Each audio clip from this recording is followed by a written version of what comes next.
എൻ്റെ Oculus go ഞാൻ പീസാക്കിയിരിക്കുകയാണ്. ഉള്ളിൽ എന്താ അറിയണം എന്നുള്ള ഒരു ആകാംക്ഷ കുറേ കാലമായിട്ടുണ്ടായിരുന്നു. അപ്പോൾ ഇതാണ് എൻ്റെ ഫ്രണ്ടിലെ ഭാഗം.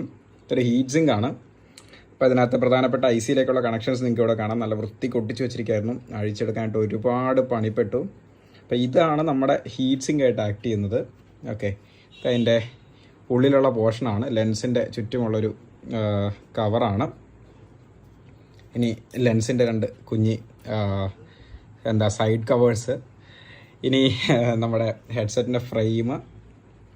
ഇതിൻ്റെ പ്രത്യേകത എന്താണെന്ന് വെച്ച് കഴിഞ്ഞാൽ ഈ കാണുന്ന ആ ബ്ലാക്ക് കളറിൽ കാണുന്നതാണ് സ്പീക്കേഴ്സ്. ഈ സ്പീക്കറിൻ്റെ ഔട്ടെന്ന് പറയുന്നത് ഈ സൈഡിലുള്ള ആ ചെറിയ ഹോളിലൂടെയാണ്. അതായത് സ്പീക്കർ ഡയറക്റ്റ് ഔട്ടല്ല, ആ നമ്മുടെ ഹെഡ് ബാൻഡ് കണക്ട് ചെയ്യുന്ന അതിലൂടെയാണ് ഇതിൻ്റെ ഔട്ട്പുട്ട് വരുന്നത്. ഉള്ളിൽ വൈഫൈയുടെ 2 ആൻറ്റിന ഉണ്ട്. അപ്പുറത്തും ഇപ്പുറത്തുമായിട്ട് വൈഫൈ ആൻറ്റിനയും കാര്യങ്ങളൊക്കെ ഉണ്ട്. 2 സ്പീക്കറാണുള്ള. അറ്റ്മോസ് ആണ്. ഓക്കെ, അപ്പോൾ അതൊരു അടിപൊളി ഇൻവെൻഷൻ.